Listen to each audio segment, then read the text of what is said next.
1,24,000 അമ്പിയാക്കളും വളരെ പ്രധാനപ്പെട്ട ഒരാശയത്തെയാണ് പ്രബോധനം ചെയ്തത്. അതിനെയാണ് നമ്മൾ സിറാത്തുൽ മുസ്തഖീം എന്ന് വിളിക്കുന്നത്. അതിന് അസ്ലുമുണ്ട്, അതിന് ഫറവുമുണ്ട്. അസ്ലിന് അസ്ലും ഫറവുമുണ്ട്, ഫറഇന് അസ്ലും ഫറവുമുണ്ട്. അങ്ങനെയാണ്. അതിൻ്റെ അസ്ല് ലാ ഇലാഹ ഇല്ലല്ലാഹ്. അഫ്ദലു മാ ഖുൽതു അന വന്നബിയ്യുന മിൻ ഖബ്ലി ഖൗലു ലാ ഇലാഹ ഇല്ലല്ലാഹ്. അതിനൊരു ഫറയുണ്ട്, ഒന്നല്ല ഒരുപാട് ഫറയുണ്ട്. ഈമാൻകാരി 6 എന്ന് നമ്മളെല്ലാവരും പറയും. ഈമാൻകാരി 6, പക്ഷെ വിശ്വസിക്കേണ്ട കാര്യങ്ങൾ 6 അല്ല. വിശ്വസിക്കേണ്ടത് വേറെയുണ്ട്. ഈമാൻകാര്യം 6 എന്ന് പറയാൻ കാരണം മുസ്തഫ നബി സല്ലല്ലാഹു അലൈഹി വസല്ലമയോട് ജിബ്രീൽ അലൈഹിസ്സലാം മുട്ടോട് മുട്ട് ചേർന്നിരുന്നിട്ട് ഒമൽ ഈമാനു യാ റസൂലല്ലാഹ് എന്ന് ചോദിച്ചപ്പോൾ 6 പറഞ്ഞു എന്നുള്ളത് കൊണ്ട് ഈമാൻകാരി 6 ആയതാണ്. വിശ്വസിക്കേണ്ട കാര്യങ്ങൾ 6 ഒന്നുമല്ല. മുഅ്മിനീങ്ങൾക്ക് 5 നേരത്തെ നിസ്കാരം ഉണ്ടെന്ന് വിശ്വസിക്കൽ നിർബന്ധമാണ്. അത് ഈമാൻകാരി 6 കാണൂല. ഇനി ഓരോന്നിനും വേറെ ഉണ്ട്. അള്ളാഹുവിൽ വിശ്വസിക്കുക എന്ന് പറഞ്ഞാൽ ഒറ്റ വിശ്വാസമല്ല. അള്ളാഹു മൗജൂദുൻ ഖദീമുൻ ബാഖി മുഖാലിഫുൽ ലിൽ ഖൽഖി ബിൽ ഇത്ലാഖി, അതൊക്കെ വിശ്വസിക്കണം. അതുമല്ല എന്നുള്ളതാണ്. അള്ളാഹുവിന് വാജിബായ സിഫത്ത് 20 എന്ന് പറഞ്ഞാൽ അള്ളാഹു തആലക്ക് വാജിബായ സിഫത്ത് 20 ആണെന്ന് ഹദീസിൽ വന്നതല്ല. അള്ളാഹുവിനെ കുറിച്ചുള്ള സംശയങ്ങൾക്ക് മറുപടി പറയാൻ വേണ്ടി തയ്യാറാക്കിയതാണ് 20 കാര്യങ്ങൾ. 20ൽ ഒതുങ്ങുന്ന മറുപടിയാണ് ലോകാവസാനം വരെ പറയേണ്ടി വരിക എന്നതുകൊണ്ട് 20 ആയതാണ് വാജിബായ സിഫത്ത്. മുസ്തഹീലും അതുപോലെ തന്നെയാണ്, ജായിസും അതുപോലെ തന്നെയാണ്. അന്ത്യപ്രവാചകനായ മുസ്തഫ നബി സല്ലല്ലാഹു അലൈഹി വസല്ലമയിൽ വിശ്വസിക്കുക എന്ന് പറഞ്ഞാൽ അത് ഒരു വിശ്വാസമൊന്നുമല്ല. നബിന്റെ വാപ്പ അബ്ദുള്ള എന്ന് വിശ്വസിക്കൽ നിർബന്ധം തന്നെയാണ്. നബി സല്ലല്ലാഹു അലൈഹി വസല്ലമയുടെ ഉമ്മ ആമിന ബിബി റളിയല്ലാഹു അൻഹയാണ് എന്ന് വിശ്വസിക്കൽ നിർബന്ധമാണ്. നബി സല്ലല്ലാഹു അലൈഹി വസല്ലമ ജനിച്ചത് മക്കയിലാണ് എന്ന് വിശ്വസിക്കൽ നിർബന്ധമാണ്. വഫാത്തായത് മദീനയിലാണെന്ന് വിശ്വസിക്കൽ നിർബന്ധമാണ്. അപ്പൊ അതൊന്നും ഒറ്റ വിശ്വാസങ്ങളല്ല, കുറെ വിശ്വാസങ്ങളാണ്. അപ്പൊ വിശ്വസിക്കേണ്ട കാര്യം 6 എന്നല്ല, ഈമാൻകാരി 6. അതിന്റെ കാരണം ഈമാൻകാര്യത്തെ കുറിച്ച് ചോദിച്ചപ്പോൾ 6 പറഞ്ഞു എന്നുള്ളതാണ്. അപ്പൊ ഞാൻ അതാണ് പറഞ്ഞത്. അസ്ലും ഉണ്ട്, ഫറഉം ഉണ്ട്. അസ്ലിന് അസ്ലും ഫറഉം ഉണ്ട്, ഫറഇന് അസ്ലും ഫറഉം ഉണ്ട്. അതൊക്കെ മനസ്സിലാക്കണം. നമ്മൾ സാധാരണഗതിയിൽ കേരളക്കാരായ ആൾക്കാർ സിറാത്തുൽ മുസ്തഖീം എന്ന ശരിയായ പാതയ്ക്ക് എതിരെ നിൽക്കുന്ന കുറെ ആളുകൾ അനുഭവിക്കും. മുശ്രിക്കുകൾ അതിലുണ്ട്, ജൂതന്മാരുണ്ട്, ക്രിസ്ത്യാനികളുണ്ട്, മുനാഫിഖുണ്ട്. ഏറ്റവും മോശം ഇന്നൽ മുനാഫിഖീന ഫി ദർക്കിൽ അസ്ഫലി മിനൻ നാർ. ഒപ്പം നിൽക്കുകയും ചെയ്യും, എന്നാല് കുറ്റക്കടൊക്കെ കാട്ടും ചെയ്യും. അങ്ങനത്താണ് ഈ മുനാഫിക്കുകാരാണ്. അങ്ങനെ പലതും ഉണ്ടാവും. മുനാഫിക്കീങ്ങളുടെ ഔദ്യോഗിക മുനാഫിക്കീങ്ങളല്ലാത്ത മുനാഫിക്ക് എന്ന് പറയാം. അവരുടെ നേതാവായിരുന്നു അബ്ദുല്ലാഹി ഇബ്നു ഉബയ്യ് ഇബ്നു സുലൂൽ പറഞ്ഞാണ്. ഔദ്യോഗിക മുനാഫിക്കീങ്ങൾ അന്ന് രൂപപ്പെട്ടിട്ടില്ല എന്നാണ്. നാള് മുനാഫിക്കാണ്, അങ്ങനെ ഉണ്ടാവും. ഔദ്യോഗിക എല്ലാം നിർത്തിയിട്ട് ഇപ്പോ സാധനം അതല്ലാതെ ആവുമൊന്നുമില്ല. മുനാഫിക്കയുടെ നേതാവാണ്. ആയിഷ ബിബി റളിയല്ലാഹു അൻഹയെ കുറിച്ച് പെൺചൊല്ല് പറഞ്ഞു. അയാൾ മരണപ്പെട്ടപ്പോൾ നബി തങ്ങൾ എന്തായാലും വരൂലെന്ന് സഹാബത്ത് ഉറപ്പിച്ചിട്ട് വേഗം കുളിപ്പിച്ചങ്ങാണ്ട് ഫർള് വീടാൻ വേണ്ടി നിസ്കരിച്ചു. കാരണം 5 വക്തിനും പള്ളിക്ക് വരുന്ന ആളാണ്. അപ്പൊ പിന്നെ ഫർള് വീടാൻ വേണ്ടി നിസ്കരിച്ചേണ്ടി വരുമല്ലോ. അങ്ങനെ നിസ്കരിച്ചു. മറയ്യാൻ വേണ്ടി കബർക്ക് ഇങ്ങനെ ഇറങ്ങിയപ്പോൾ മുത്തുനബി ഓടി വരുന്നത് കണ്ടു സല്ലല്ലാഹു അലൈഹി വസല്ലം. കബർക്ക് ഇറക്കാന്ന് കണ്ടേക്കിന് വേഗം കബർക്കണ്ട് ഇറങ്ങി നിന്നിട്ട് കാലിന്റെ തുടമ്മക്ക് മയ്യത്ത് വാങ്ങി വെച്ചിട്ട് തോളിലുണ്ടായിരുന്ന മുണ്ടെടുത്തിട്ടൊന്ന് പുതച്ചു കൊടുത്ത് കബറിൽ വെച്ച് മൂടലിലേക്ക് വെച്ച് മറവ് ചെയ്ത് പോകുമ്പോൾ മുഖറബുൽ അംലാക്ക് ജിബ്രീൽ അലൈഹിസ്സലാം വന്നിട്ട് ഒരായത്ത് ഓതി കൊടുത്തു. ഇൻ തസ്തഗ്ഫിർ ലഹും 70 മറത്തൻ ലൻ യഗ്ഫിറല്ലാഹു ലഹും. അയാൾക്ക് പൊറുക്കണം നിങ്ങൾ 70 വട്ടം പറഞ്ഞിട്ടും കാര്യമില്ല, ഞാൻ അയാൾക്ക് പൊറുക്കൂല എന്ന ആയത്തിറങ്ങി. അപ്പൊ ഏറ്റവും മോശപ്പെട്ട സ്വഭാവം എന്ന് പറയുന്നത് മുനാഫിഖിന്റെ സ്വഭാവമാണ്. ഇതൊക്കെ നമ്മൾ ജീവിതത്തിൽ കാണേണ്ടി വരുന്ന സിറാത്തുൽ മുസ്തഖീമിനെതിരെയുള്ള കാര്യങ്ങളാണ്. ജൂതന്മാര്, ക്രിസ്ത്യാനികൾ ആദ്യമായി അള്ളാഹുവിന്റെ കലാമാകുന്ന വേദഗ്രന്ഥത്തെ തിരുത്തി. തൗറാത്തിലും ഇൻജീലിലും ആദ്യമായി തിരുത്തിയത് ഇബ്രാഹിം നബി അലൈഹിസ്സലാം ഇസ്മായിൽ നബിനെ അറക്കാൻ കൊണ്ടുപോയ ഭാഗമാണ് എന്നാണ്. ഈ സന്ദർഭത്തിൽ പറയാൻ ഏറ്റവും അനുയോജ്യമായ ഒരു വിഷയം കൂടിയാണത്. ഇബ്രാഹിം നബി അലൈഹിസ്സലാമിന്റെ ത്യാഗത്തെ അംഗീകരിക്കും. ഇബ്രാഹിം നബി അലൈഹി ഇസ്ലാം മകൻ അറുക്കാൻ വേണ്ടി കൊണ്ടുപോയിന്നും പകരം സ്വർഗത്തിൽ നിന്ന് കൊണ്ടുവന്ന ആടിനെ അറുത്തു എന്നുള്ളത് പോലെ അംഗീകരിക്കും. തൗറാത്തിലും ഇഞ്ചീലിലും ഈ സംഭവം ഉണ്ട്, ഖുർആനിലും ഉണ്ട്, സബൂറിലില്ല. അതിൻ്റെ ഒരു കാരണം എന്താ വെച്ചാൽ സബൂർ നമ്മൾ സാധാരണ എപ്പോഴും കേൾക്കുന്ന ഒരു കിതാബല്ല. സംഗതി അല്ലാഹു തആല 4 കിതാബ് ഇറക്കിയിട്ടുണ്ടെങ്കിലും തൗറാത്തും ഇഞ്ചീലും ഖുർആനും എപ്പോഴും കേൾക്കും, സബൂർ കേൾക്കൂല. അതിൻ്റെ ഒരു കാരണം സബൂറിൽ വിധിവിലക്കുകളൊന്നുമില്ല, അതിൽ താരീഖുകളും ഇല്ല. പിന്നെ അതിലെന്താ ഉള്ളത്? അത് കുറച്ച് പാട്ടാണ്. ദാവൂദ് നബി അലൈഹി ഇസ്ലാമിന് ശബ്ദം മോചിതത്തായി നൽകിയ പ്രവാചകനായിരുന്നു. അള്ളാഹു സുബ്ഹാനഹു വ തആല സയ്യിദുനാ ദാവൂദ് അലൈഹി ഇസ്ലാമിന് കൊടുത്ത ഏറ്റവും പ്രധാനപ്പെട്ട മോചിതത്ത് ആകർഷണീയമായ ശബ്ദമാണ്. ദാവൂദ് നബി അലൈഹി ഇസ്ലാം വേദപാരായണം ആരംഭിച്ചാൽ പാറിക്കൊണ്ടിരിക്കുന്ന പറവകൾ പോലും നിൽക്കുമായിരുന്നു എന്നാണ്. അത്രയും പിടിച്ചു നിർത്തുന്ന ആകർഷണീയമായ ശബ്ദമാണ്. സ്വർഗാവകാശികൾക്ക് പാട്ട് കേൾക്കണമെന്ന ആഗ്രഹമുണ്ടാകുമ്പോൾ അല്ലാഹു റബ്ബുൽ ഇസ്സത്ത് ദാവൂദ് നബി അലൈഹി ഇസ്ലാമിനെ വിളിക്കുമെന്നും മലക്കുകളോട് പ്രകാശത്തിന്റെ ഒരു സ്റ്റേജ്, ഒരു മിമ്പർ കൊണ്ടുവരാൻ വേണ്ടി പറയുമെന്നും ദാവൂദ് നബി അലൈഹി ഇസ്ലാമിനെ അതിന്റെ മുകളിൽ കയറ്റി നിർത്തുമെന്നും പരിശുദ്ധ ഖുർആൻ പാരായണം ചെയ്യാൻ പറയുമെന്നും അപ്പോൾ അർ-റഹ്മാൻ സൂറത്ത് മനോഹരമായി ഓതുമെന്നും അത് കേട്ടുകൊണ്ട് സ്വർഗമാകമാനം ഇങ്ങനെ ഇളകി മറിയുമെന്നും അഷ്റഫുൽ ഖൽഖ് ഹബീബുനാ റസൂലുള്ളാഹി സ്വല്ലല്ലാഹു അലൈഹി വസല്ലം പറഞ്ഞിട്ടുണ്ട്.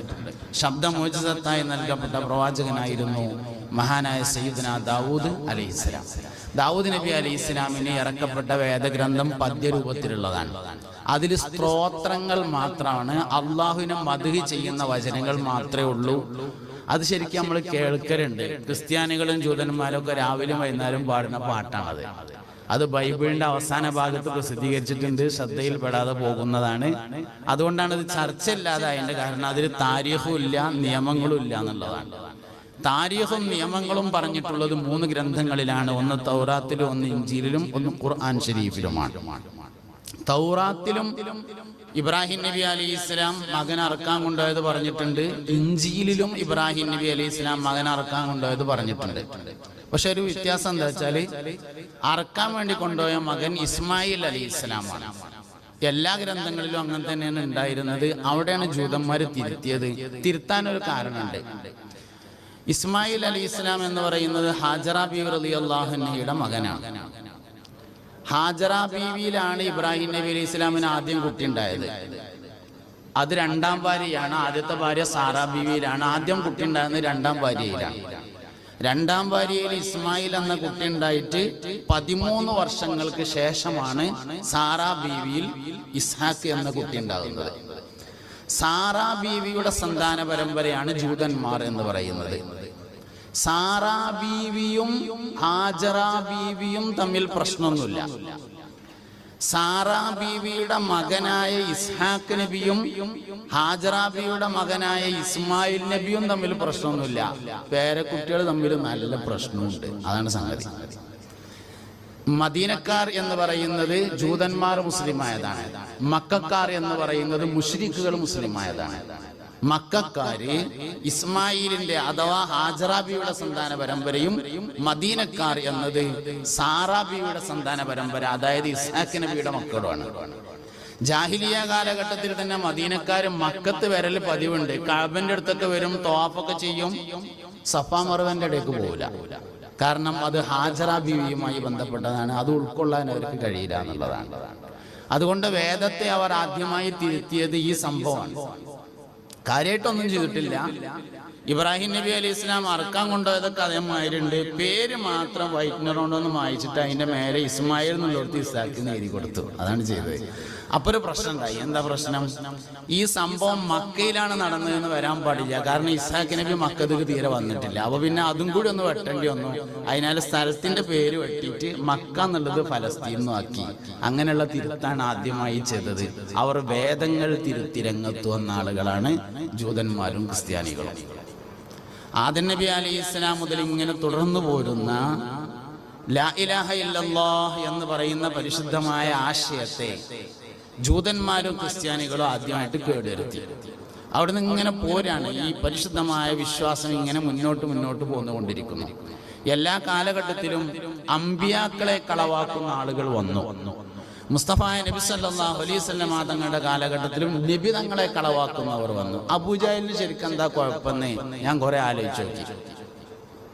അബൂജഹലിന് അള്ളാഹുവിൽ വിശ്വാസമൊക്കെ ഉണ്ടല്ലോ. അള്ളാഹുവിൽ വിശ്വാസം ഉണ്ട് എന്ന് മാത്രമല്ല, മോയിൻകുട്ടി വൈദ്യരുടെ ബദർ പടപ്പാട്ടിൽ അബൂജഹലിന്റെ ദുആ സമ്മേളനത്തെ കുറിച്ച് പറയുന്ന ഒരു പാടുണ്ട്. അതായത് പിന്നെ ബദർ യുദ്ധത്തിന് പോകാൻ വേണ്ടി ഒരുങ്ങിങ്ങനെ എല്ലാ ഒരുക്കങ്ങളും ആയ 1000 പടയാളികൾ, അവർക്ക് ഏകദേശം 3 മാസം കഴിക്കാനുള്ള ഭക്ഷണ സാധനങ്ങൾ, 3 മാസം കുടിക്കാനുള്ള കള്ള്, അതുപോലെ പാട്ട് പാടാനുള്ള സ്ത്രീകൾ, ആനന്ദത്തിനുള്ള വസ്തുക്കൾ, ഖൈനാത്ത് മാസിഫ്, വാദ്യോപകരണങ്ങൾ എല്ലാം റെഡിയായിട്ട് നിൽക്കുന്ന സമയത്ത് നബിതങ്ങളുടെ അമ്മായി ആയിരുന്ന ആതിഖ ബീവി ഒരു സ്വപ്നം കാണുകയാണ്. മക്കത്തെ പ്രധാനികളെല്ലാവരും മരണപ്പെട്ടതാണ് സ്വപ്നം കണ്ടിങ്ങനെ ഉണർന്നു നോക്കുമ്പോൾ ആതിഖ ബീവിന്റെ ഒരു പ്രത്യേകത, ആതിഖ ബീവിന്റെ മാരത്തെ ചില പെണ്ണുങ്ങളെ നമ്മളൊക്കെ നാട്ടിലുണ്ടാവും. സ്ത്രീകൾക്ക് നേതൃത്വം കൊടുക്കുന്ന സ്ത്രീയാണ് ആതിഖ ബീവി. അപ്പൊ നമ്മളൊക്കെ നാട്ടിൽ ആലോചിച്ച് നോക്കിയാല് പെണ്ണുങ്ങൾ മരിച്ചാലും മയ്യത്ത് ഒളിപ്പിക്കുക, അങ്ങനെ അതേമാതിരി മയ്യത്ത് കൊണ്ടുപോയതിന് ശേഷം ബാക്കിയുള്ള പെണ്ണുങ്ങളെ കൂട്ടിയാണ്ട് ഒരു യാസീനോയി ദ്വാരക്കുക, അങ്ങനെയൊക്കെ ചെയ്യുന്ന ചില പെണ്ണുങ്ങൾ ഉണ്ടാവും. ആ തരത്തിലുള്ള ഒരു പെണ്ണാണ് നബി തങ്ങളുടെ അമ്മായി ആയിരുന്ന ആതിഖ ബീവി. ആതിഖ ബീവി കണ്ട സ്വപ്നം സാധാരണഗതിയിൽ അതേപോലെ പുലരാറുണ്ട്. സ്വപ്നം കണ്ട് കഴിഞ്ഞ് ഉണർന്നതിന് ശേഷം ഇങ്ങനെ ആലോചിച്ച് നോക്കുമ്പോൾ ആതിഖ ബീവിയുടെ സഹോദരൻ അബൂജഹലിന്റെ പട്ടാളത്തിലുണ്ട്, 1000 പടയാളികളിലുണ്ട്. സഹോദരൻ്റെ അടുത്ത് മെല്ലെ ചെന്നിട്ട് പറഞ്ഞു, കാക്ക ഞാൻ ഇങ്ങനെ ഒരു സ്വപ്നം കണ്ടിട്ടുണ്ട്, അതുകൊണ്ട് കാക്ക പോകണ്ട, എനിക്കറിയാലോ ഞാൻ കണ്ടാൽ കണ്ടമാതിരി ഉണ്ടാവുമെന്ന്, എല്ലാവർക്കും അറിയാം ആതിഖ കണ്ടമാതിരി ഉണ്ടാവുമെന്ന്. മൂപ്പരപ്പം തന്നെ പറഞ്ഞു എന്നാ ഞാൻ പോകണം ചെയ്യാറുണ്ട്. അങ്ങനെ 999 ഇങ്ങനെ പോകുമ്പോൾ മൂപ്പരിങ്ങനെ ആലോചിച്ചു, മൂപ്പര ബിസിനസ് പാർട്ട്ണറായ ആള് ഇതിന് യുദ്ധത്തിന് പോണയിലുണ്ട്, 1000 പടയാളികളിലുണ്ട്. അയാളോട് മാത്രം ഒന്ന് വിവരം പറയാൻ തീരുമാനിച്ചിട്ട് ചെന്നിട്ട് പറഞ്ഞു, ആരോടും പറയരുത്, ഇതിന്റെ പെങ്ങൾ ആതിഖ ഇങ്ങനെ ഒരു കിനാവ് കണ്ടിട്ടുണ്ട്, ഓള് കണ്ടമാതിരി ഉണ്ടാവും, ഇജ്ജ് ഏതായാലും പോണ്ടാറുണ്ട്. മൂപ്പര് പറഞ്ഞു എന്നാ ഞാൻ പോണം ചെയ്യാറുണ്ട്. അങ്ങനെ ഒന്നുകൂടി ചുരുങ്ങി. അയാളിങ്ങനെ പെരേക്ക് പോകുമ്പോൾ ഇങ്ങനെ ആലോചിച്ച് നോക്കുമ്പോൾ മൂപ്പര വാപ്പ പോണയിലുണ്ട്. അപ്പോൾ വാപ്പാടൊന്ന് ചെന്നുകാണ്ട് വിവരം പറഞ്ഞു. അങ്ങനെ പറഞ്ഞ് അവസാനം അബൂജഹലിനോടും ചെന്നിട്ട് ആരോ പറഞ്ഞു, ആരോടും പറയേണ്ട, സംഗതി ഇങ്ങനെയൊക്കെയാണ് കാരണം. അതിൽ മൂപ്പര അങ്ങോട്ട് ബേജാറായിട്ടാണ് ദുആ സമ്മേളനം കിട്ടിയത്. അങ്ങനെ കഅബന്റെ അടുത്തേക്ക് പോകാനുള്ള 1000 പടയാളികളും കൊണ്ടുപോകാനുള്ള വസ്തുക്കളും എല്ലാം കൂടിയും കൂട്ടി വന്നിട്ട് കഅബന്റെ കില്ല പിടിച്ചിട്ടൊരു ദുആണ്, ഇറയോനെ ഹാദൽ ബൈത്തുടെ നായനെ ഹക്കോട് ബാത്തിലെ രണ്ടിതിൻ ഇടയൈ പീരിത്തിടണം ഇന്ദദിനം തനിലെ നമതിരുഭാഗം നിക്കുവരിൽ ഒരു പേർകൾ ഹക്കുടയോർ അവർ ആരുനക്കറിയാം അവർകളെ ഇനതിൽ പീരിത്ത് ഖലാസിയത്താക്കിട് നീ പരനെ രണ്ടാലൊരു ദീനിനെ പോരിശയാക്കി നീ ദായിമിൽ കാത്തുകൊൾ ഫത്താഹേ താമസം ചെയ്തിടാതുത്തിരം നൽകിടു നീ. അബൂജഹലിന്റെ ദുആണ് ഞാനീ പറഞ്ഞത്. ഫത്താഹ എന്ന അസ്മാഉൽ ഹുസ്നയ്ക്കുള്ള ദുആണ് എന്നർത്ഥം. അപ്പൊ ശരിക്കും അബൂജഹലിന് എന്താ കുഴപ്പം? അബൂജഹലിന് അല്ലാഹുവിൽ വിശ്വാസമില്ലാത്തതല്ല പ്രശ്നം, മുഹമ്മദ് നബിയോട് സല്ലല്ലാഹു അലൈഹി വസല്ലമയോട് താല്പര്യമില്ലാത്തതാണ് പ്രശ്നം. അതുകൊണ്ട് അസ്ലുണ്ട്, അസ്ലിന്റെ അസ്ലുണ്ട്, അസ്ലിന് ഫറഉണ്ട്, ഫറഉണ്ട്, ഫറഇന്റെ അസ്ലുണ്ട്, ഫറഇന്റെ ഫറഉണ്ട്. ഇതെല്ലാം ചേർന്ന് വരുന്നതാണ് സിറാത്തുൽ മുസ്തഖീം എന്ന് പറയുന്ന സംഗതി. അതുകൊണ്ട് ഈ വിഷയങ്ങളിലൊക്കെ വളരെ വലിയ ജാഗ്രത പാലിക്കേണ്ടതുണ്ട്. എല്ലാ കാലഘട്ടത്തിലും അതാതു കാലഘട്ടത്തിലെ നബിമാർ കളവാക്കപ്പെട്ടു. മുഹമ്മദ് നബി സല്ലല്ലാഹു അലൈഹി വസല്ലമ അൽ അമീനാണെന്ന് വിശ്വസിച്ചുകൊണ്ട് മാത്രം ഒരാൾ മുസ്ലിം ആവില്ല.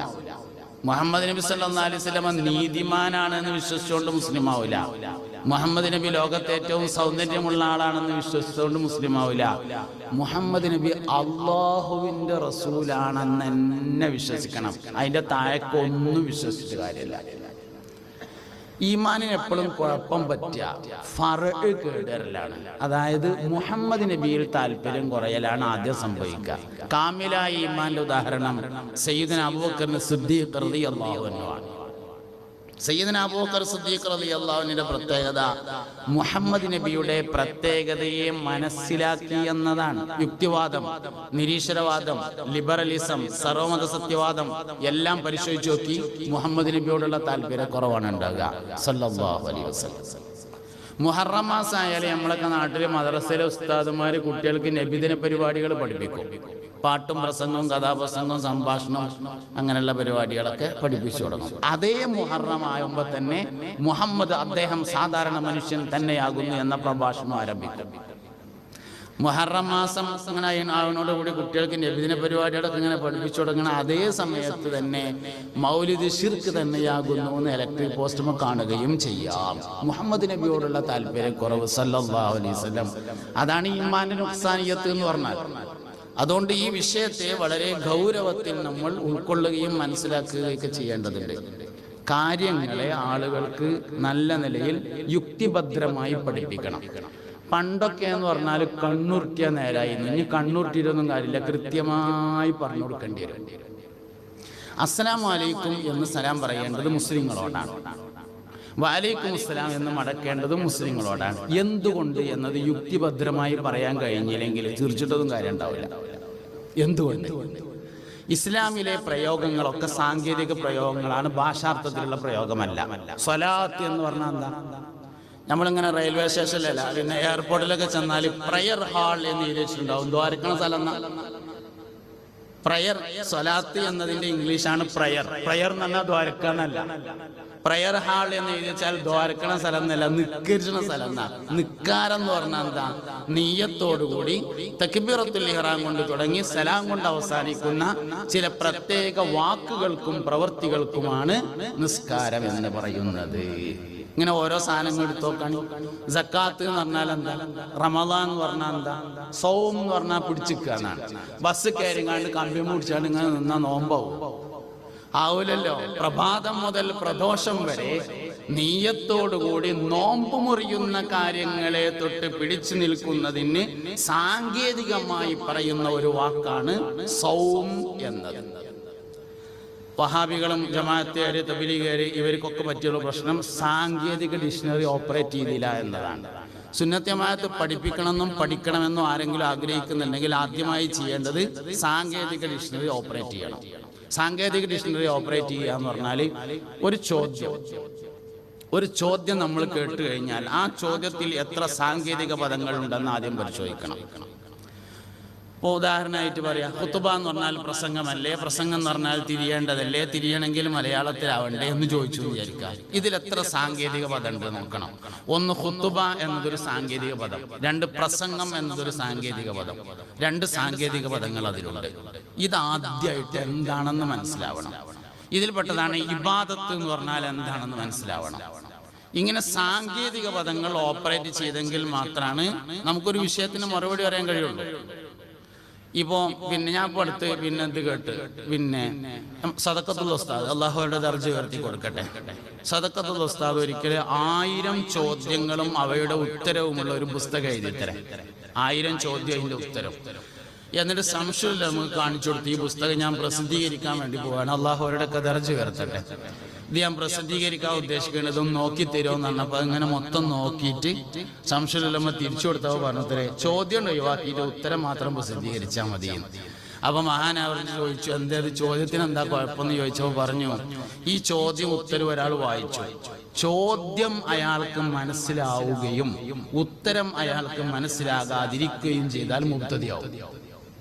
അതുകൊണ്ട് ചോദ്യം വേണ്ട, ഉത്തരം മാത്രം. സത്യത്തിൽ ഇന്ന് മുജാഹിദ് ജമാഅത്തിനൊക്കെ നമ്മൾ പരിശോധിച്ചാൽ ഓർക്ക് ചോദ്യം മനസ്സിലായതാനുള്ള പ്രശ്നം, ഉത്തരം മനസ്സിലാവൂല്ല, ഓലയും ശ്രമിക്കൂല. എന്തെങ്കിലും ഒരു ചോദ്യം ചോദിച്ച് നമ്മളതിൽ ഉത്തരം പറയാൻ ശ്രമിക്കുമ്പോഴേക്കും ഓല അടുത്ത ചോദ്യം ചോദിക്കും എന്നുള്ളതാണ്. ഓർക്ക് ചോദ്യം മനസ്സിലായി എന്നുള്ളതാണുള്ള സംഗതി പ്രശ്നം പറ്റിയത്. ഉത്തരം മനസ്സിലായതില്ല, ഉത്തരം മനസ്സിലാക്കാൻ അവരോട് ശ്രമിക്കുന്നുമില്ല എന്നതാണ് അവർക്ക് പറ്റിയിട്ടുള്ള വലിയൊരു പ്രശ്നം. അതുകൊണ്ട് ഓരോരുത്തർ കുറെ ചോദ്യമാണ് ഉണ്ടാകുക. അപ്പൊ നമ്മൾ എന്ത് ചെയ്യേണ്ടി വരും? ആദ്യം തന്നെ ആ ചോദ്യം നമുക്ക് മനസ്സിലായിട്ടുണ്ടോ നോക്കണം. അത് മനസ്സിലായിട്ടുണ്ടോ എന്ന് വ്യക്തമാണെങ്കിൽ ആ ചോദ്യത്തിൽ പറഞ്ഞിട്ടുള്ള സാങ്കേതിക പദങ്ങൾ എന്തൊക്കെയാണ് എന്നത് ഓപ്പറേറ്റ് ചെയ്യണം.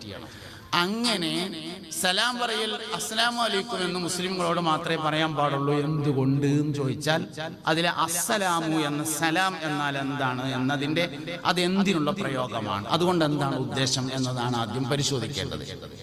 അസ്സലാം എന്ന് പറഞ്ഞാൽ അത് വാക്കർത്ഥം രക്ഷ തന്നെയാണ്, അതിൽ കുഴപ്പമൊന്നുമില്ല. ഇസ്ലാമിലെ ഒരു പ്രയോഗം വാക്കർത്ഥത്തിലല്ല ഉള്ളത്. സ്വലാത്ത്, സക്കാത്ത്, സൗമ് തുടങ്ങിയ എല്ലാ ഖുർആൻ തുടങ്ങിയ എല്ലാ സാധനങ്ങളും നമ്മൾ പരിശോധിച്ചാലും ഒന്നും വാക്കർത്ഥത്തിലല്ല, എല്ലാം അതിനാണ് ഇസ്തിലാഹ് എന്ന് നമ്മൾ പറയുന്നത്. എല്ലാ വാക്കുകളും ഇസ്തിലാഹിയായ പ്രയോഗമാണ്. അങ്ങനെയാണെങ്കിൽ അസ്സലാം എന്നതിൻ്റെ ഇസ്തിലാഹ് എന്താണ്, എന്തിനാണ് ആ സംഗതി പ്രയോഗിക്കുന്നത് എന്നത് പരിശോധിക്കണം. അസ്സലാം എന്ന് പറഞ്ഞാൽ നിലവിലുള്ള ഈമാനിൽ നിത്യമാവുകയും അതേ ഈമാനിൽ മരണപ്പെടുകയും ദാറുസ്സലാമിൽ എത്തിച്ചേരുകയും ചെയ്യുന്ന, ദാറുസ്സലാം എന്ന് പറയുന്നത് സ്വർഗം, ദാറുസ്സലാമിൽ എത്തിച്ചേരുകയും ചെയ്യുന്നതിനാണ് അസ്സലാം എന്ന് പറയുന്നത്.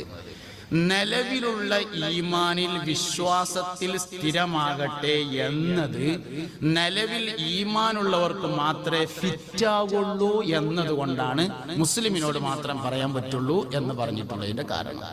ഈ സാങ്കേതിക ഡിക്ഷണറി ഓപ്പറേറ്റ് ചെയ്യാൻ നമ്മൾ പഠിക്കാതെ സുന്നത്ത് ജമാഅത്ത് പഠിപ്പിക്കാൻ കഴിയൂല. അതുകൊണ്ട് ഈ സാധനങ്ങൾ ചോദ്യത്തിൽ ഒരുപാട് സാങ്കേതിക പ്രയോഗങ്ങൾ ഉണ്ടായിരിക്കും. ഈ സാങ്കേതിക പ്രയോഗങ്ങൾ എന്താണ് എന്നതിനെ കുറിച്ച് ഇത് നമ്മളിങ്ങനെ മനസ്സിലാക്കി കൊടുത്താൽ അത് ശരി തന്നെയാണെന്ന് ആരും പറയും. ഇതിങ്ങനെ മനസ്സിലാക്കി കൊടുത്താൽ അത് ശരി തന്നെയാണ്, ഇതിന്റെ അർത്ഥം എങ്ങനെയെന്ന് മനസ്സിലാക്കിയില്ല എന്നുള്ളതാണ്. നമ്മളും അതിന്റെ ഭാഷാർത്ഥം പറഞ്ഞങ്ങാണ്ട് പെട്ടതാണ്. എന്നാൽ ഈ വിഷയത്തിൽ വഹാബികളും അതുപോലെ മുജാഹിദുകൾ, ജമാഅത്തുകാരൊക്കെ അബദ്ധം സംഭവിച്ചു. നമ്മളെങ്കിലും ഓരോ വിഷയത്തിന്റെയും അവർ ഇബാദത്തിനെ പരിഭാഷപ്പെടുത്തി, അതല്ല പറ്റിയ ദുആഇനെ പരിഭാഷപ്പെടുത്തി, എല്ലാ സാധനവും അതേമാതിരി പരിഭാഷപ്പെടുത്തി. അതിന്റെ ഇസ്തിലാഹിനെ പറയുന്നതിന് പകരം ഭാഷാർത്ഥത്തെ പറഞ്ഞതാണ് പ്രശ്നം. ഇവിടെയും അതേ പ്രശ്നമാണുള്ളത്. അതുകൊണ്ട് വിഷയങ്ങളെ കൃത്യമായി മനസ്സിലാക്കുകയും മനസ്സിലാക്കി കൊടുക്കാൻ കഴിയുകയും ചെയ്യണം. ഇവിടൊക്കെ പ്രാധാന്യമർഹിക്കുന്ന ഒരു കാര്യമുണ്ട്. വിശ്വാസം ഉറക്കണമെങ്കിൽ വിശ്വാസത്തിന്റെ പിന്നിലെ താരീഖ് ഉറക്കണം, എന്നാലേ ഉറക്കുള്ളൂ. ഞാനീ പറയുന്നത് നിങ്ങളൊന്ന് മനസ്സിലാക്കിയിരുന്നെങ്കിൽ എന്ന് ആഗ്രഹിക്കുന്നുണ്ട്. നമ്മൾ പിന്നെ ഒരു വിഷയം മനസ്സിലൊരു കാര്യം കൽബിൽ ഉറക്കണമെങ്കിൽ ആ വിഷയത്തിന്റെ പിന്നിലെ താരീഖ് ഉറക്കണം, എന്നാലേ ഉറക്കുള്ളൂ. വഅദ് എന്ന് പറഞ്ഞാൽ തന്നെ ചരിത്രം പറഞ്ഞുകൊണ്ട് ഉത്ബോധനം നടത്തുന്നതിനാണ് വഅദ് എന്ന് പറയാം. വഅദിന്റെ നിർവചനത്തിൽ അങ്ങനെ പറഞ്ഞിട്ടുണ്ട്.